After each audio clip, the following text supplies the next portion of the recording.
in the hush of the medieval dawn, before church bells tolled and sundials cast their first shadows, the measure of time lived in the bones of the people. It hummed through monastery corridors, whispered along the furrows of a peasant's field, marked not by gears and springs, but by the ancient accord between the human body and the turning world. And though the mechanical clock would one day become the tyrant of our waking hours, in these centuries of candlelight and cathedrals, time was a more fluid, almost sacred presence, kept not on the wrist or the wall, but woven into the rhythms of nature and the devotions of the soul. Picture in English. Village around the year 1200, timber-framed cottages clustered like a flock against the biting wind, the thatch roofs gathering frost at dawn. The people here rise not by chime or alarm, but by the subtle shift of light on the horizon, by the crowing of roosters, tied by the fading glow of the hearth they banked overnight. In this world, the sky is a vast unwritten clock. Shepherds know when to gather the flock by the way the sun grazes the hills. Farmers read the passing of weeks in the blooming of hedgerows, the soft patter of rain on newly turned earth. Time is not a number to them. It is a pattern, an agreement with nature itself. But there is something deeper here, a layer beneath the rustic charm of bucolic life. Medieval monasteries were the true keepers of time, guardians of hours, carved into prayer and silence. They inherited an ancient tradition stretching back through the desert fathers of early Christianity, who believed that to master the hours was to master the soul. So they devised the liturgy of the hours, matins, lauds, prime, terce, sext, none, vespers, compline, an endless cycle of hymns and chants that divided the day not into minutes and seconds, but into sacred thresholds. Each hour called the monks from their beds or tasks, drawing them into chapels lit by flickering tallow candles. Outside, the darkness might press heavy against the stone walls, but inside, the monks sang, time alive, the passing moments, a ladder to heaven. It's easy to imagine a medieval monk, hunched over a manuscript at 2 a.m, the cold air sharp in his lungs. He counts time by the dripping of a water clock, a simple vessel that empties at a known rate, an heirloom of Egyptian and Greek ingenuity. Or perhaps he turns to the sandglass, a fragile globe of blown glass, the falling grains marking each prayer's length. Abbeys use candles studded with nails. As the wax burned down, nails clattered into metal trays, echoing like a clock's chime in the hush. Ingenious, primitive, yet profound, these devices did not simply measure time. They marked its passing as an act of devotion. And what of the people who lived beyond cloisters and cathedrals? How did they know when to sow and when to reap, when to feast and when to mourn? They too were students of the sky.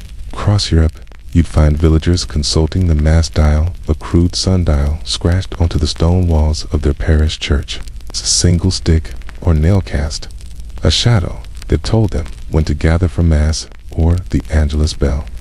Some of these dials still survive, weathered by centuries of wind and rain, silent witnesses to a world where the sun's arc decided the shape of every day.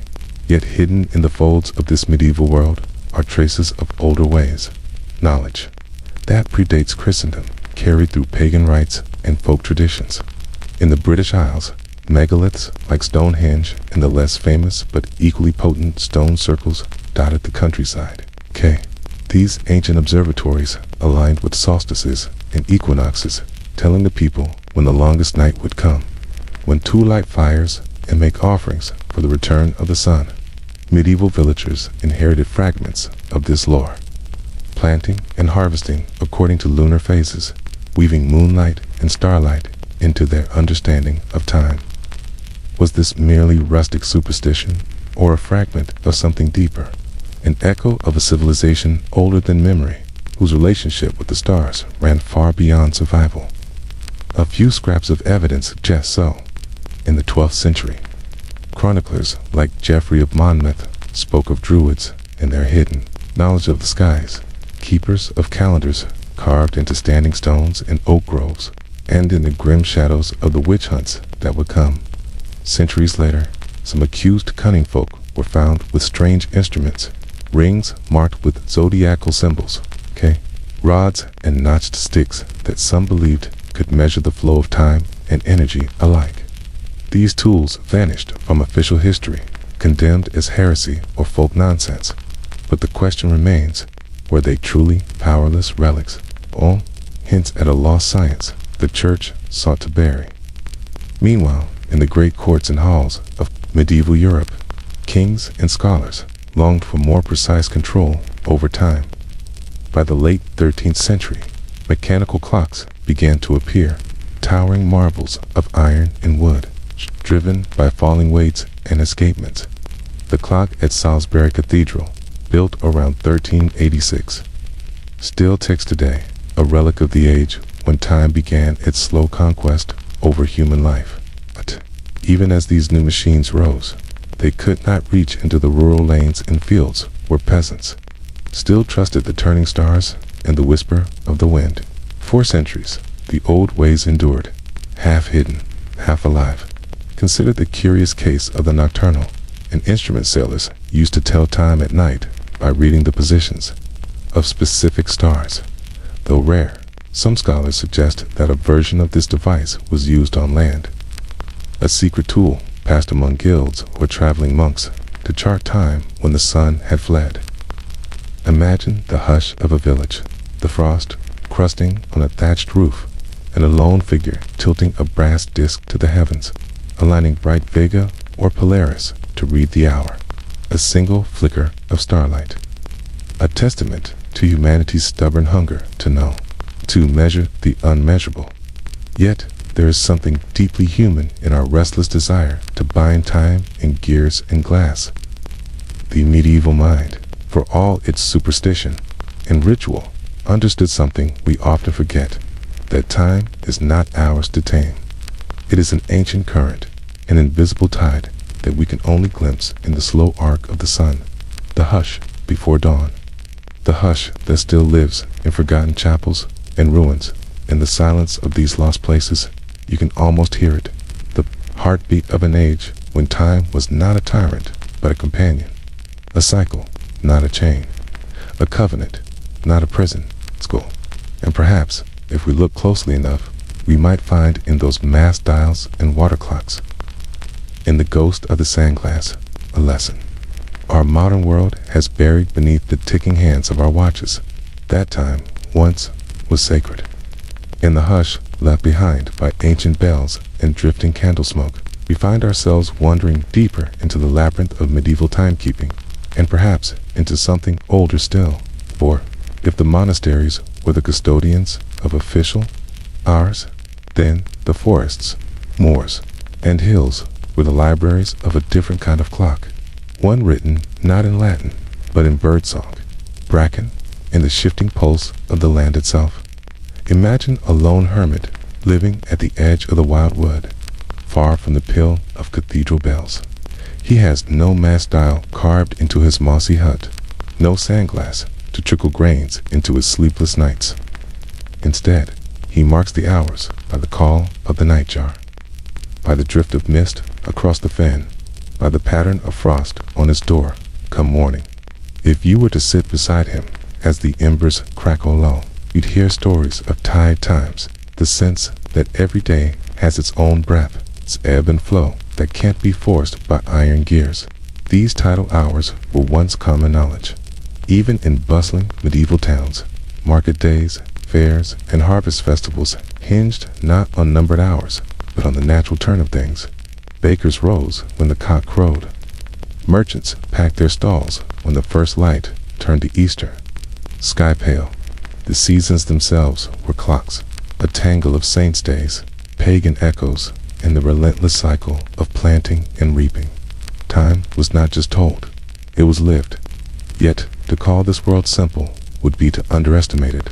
Beneath the pastoral myths lies a network of hidden calculations, calendars encoded in illuminated manuscripts, herbals laced with astrological diagrams, almanacs that wandered across centuries of scribes' hands. Some of these codices survive in secret library vaults, cages whispering about conjunctions of planets and the moon's cold dominion over tides and human blood alike. In the eyes of medieval physicians and astrologers, time was a tapestry woven into the flesh. The moment of your birth marked you with celestial signatures. The hour of your illness's onset guided your cure. To heal the body was to read the clockwork of the heavens. In some corners of Europe, scholars speak in hushed tones of the computus, the complex method of calculating the date of Easter. What appears to us a straightforward holiday was, for medieval minds, an almost mystical alignment of solar and lunar cycles, a puzzle that drove monks to blend astronomy, scripture, and ancient lore. The computus is said to have roots in Roman calendars, themselves a patchwork of Babylonian stargazing, in Greek geometry. To know when Easter fell was to master the balance between sun and moon, chaos and order, a tiny rebellion against the unknowable. And what of the astrolabe, that exquisite brass instrument, part calendar, part map of the stars, introduced to Europe through contact with the Islamic world? The astrolabe let scholars and travelers alike trace the path of the sun across the zodiac, find the hour even when no shadow fell. Some say a well-crafted astrolabe was worth more than a knight's horse, a treasure of brass discs and rotating plates, each engraved with cryptic sigils. To hold one was to cradle the universe in your palm. Artifacts like these astrolabes, water clocks, even the primitive mechanical escapements feel like signposts on the road toward the age of the clock tower. But there are faint hints that some medieval thinkers dreamed even further. Rumors swirl through the margins of history about lost treatises, designs for perpetual motion wheels, gears that could run forever without the touch of a human hand. Most dismiss these as the fantasies of alchemists and eccentrics. Yet when you look at the mind of the age, hungry for harmony between the material and the divine, you can almost believe they weren't chasing folly, but a vision, the dream that time itself might be harnessed, turned not into a prison, but into a portal. Not all knowledge survived the centuries unburned. When the Black Death came, a darkness that devoured nearly half the souls in Europe, it did more than empty villages and rot the flesh of towns. It tore pages from the books, severed lineages of craft and secret calculation. Guilds of clockmakers vanished overnight. Small abbeys where monks tended ancient horological manuscripts fell to ruin. What survived did so in fragments, hints scattered through chronicles, marginalia, half-burned scrolls that speak of timekeeping methods we still do not fully grasp. A curious tale lingers in the ruins of an old Cistercian abbey in Yorkshire. Local legend says that within its scriptorium lay a codex, the Horologium Angelicum, a text said to contain not only prayers and hours, but a system for measuring, God's breath through harmonic resonance. Some believe this was no mere water clock or sundial, but an early attempt to measure vibrations in the air, sound as time. Its manuscript vanished during Henry VIII's dissolution of the monasteries, likely burned for heresy, but stray references remain in letters and inventories like ghostly footprints. Could such an idea be true? A clock that listened instead of ticked. One that read the hour in the murmur of the wind or the chant of monks. So, it would mean medieval minds understood what we now take for granted, that time is vibration, frequency, the resonance of atoms dancing unseen. They did not have the science, but they had the intuition. And perhaps that is the real secret buried beneath our mechanical dominion. That time, once, was alive. All this leaves us standing at a threshold. On one side, the world of cosmic hours and whispered prayers. On the other, the rising towers of iron clockworks, each gear biting into the future. As the medieval age waned, those towers multiplied, each new mechanism ticking away the mystery, until hours became wages, days became schedules, and time itself a commodity to be spent or hoarded. We like to believe we've mastered it, but step into a ruined abbey at dusk. Listen to the wind thread through broken cloisters, and you'll feel it, the sense that we lost something when we turned time into a machine. This hidden history still hums beneath our skin.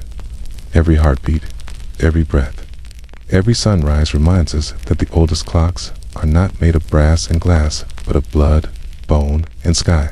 And though we bury these truths beneath calendars and alarms, they wait for us in the ringing of a distant bell, in the pattern of migrating birds, in the hush that falls just before the dawn. We stand now where the monks once stood, on the edge of a world we think we've measured. But the secret is this: the old ways never died. They only sleep, coiled in shadow and starlight, ready to wake the moment we remember how to listen. So here we are in the final chamber of this forgotten cathedral of ours. We have traced the ancient sundials and dripping clepsydras, the candle clocks studded with nails, the brass astrolabes spinning under candlelight. Yet, for all this ingenuity, the medieval mind knew a secret we often overlook, that the greatest measure of time is not what we build, but what we feel, the inner clock, the pulse that binds our fleeting lives to the turning of the heavens. Even as the mechanical clock spread through Europe, ringing from bell towers in Siena, ticking in the study of a scholar in Prague, the old ways held fast in places the city lights could not reach. Shepherds still read the sky as their fathers did, their fathers before them. Sailors still charted the stars, trusting in nocturnals, and sextants when the winds howled and the compass needle trembled. In the hush of forest villages, cunning folk and wise women whispered of times within times, hours that opened not on a sundial, but in dreams, visions, sudden premonitions that arrived like frost under moonlight. Perhaps these stories are mere folklore, but what if they are shadows of something deeper, a memory of an age when our minds were tuned to cycles we can no longer hear? Across cultures, echoes persist.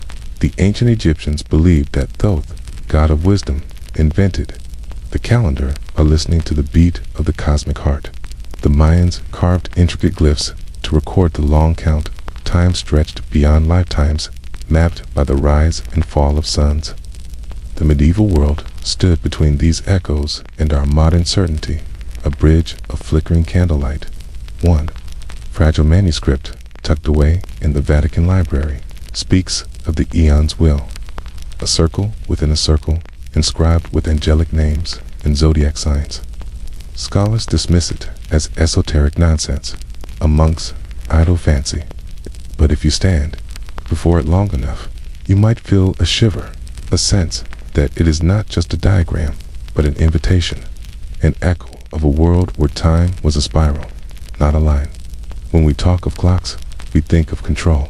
We think of seconds neatly counted, of hours bought and sold. But in the medieval imagination, time was also a portal, a threshold between the mundane and the divine. The striking of matins at midnight was not just a summons to prayer, but a moment when the world thinned, when spirits might whisper through keyholes and angels brush their wings against stone. The ringing of the compline bell did not simply close the day. It sealed the soul against the creeping dark. And what of us? Here in our century of satellites and atomic clocks, we believe ourselves masters of the hour. We compress days into fragments of productivity, track our sleep with glowing screens, wake not to the cock's crow, but to synthetic alarms that know nothing of the dawn. Yet somewhere inside us, the old clock still ticks. It's a circadian pulse that hums in our veins. It's a primal shiver when we wake in the small hours, sensing a presence just beyond the veil. Stand in the ruins of an abandoned abbey and listen. You will hear it, the echo of a bell long fallen silent, the whisper of monks' footsteps, the hush of candles guttering in cold stone chapels. These ghosts do not haunt us out of malice, but to remind us, time was once a covenant, not a contract. It was a pact with sun and moon, wind and rain, a secret kept not on our wrists, but in our bones. It is said that at the end of the age, when the final bell tolls, all the lost hours will be gathered up, every prayer half whispered, every shadow measured by sundial and star. The great clock that governs all things will shudder and stop. And in that moment, we may remember how our ancestors once stood beneath an endless sky, reading the hour in the blaze of Orion's belt or the hush before dawn's first bird. We may remember that time is not a master to be feared, but a mystery to be honored, a story that began long before the first clockmaker's hammer struck brass.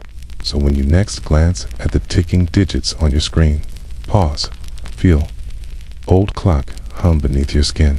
Remember the monks and their dripping water clocks, the stone dials scratched into weathered church walls. It's a shepherd who reads the hour in the shape of a drifting cloud, somewhere deep in the hush of your own heartbeat.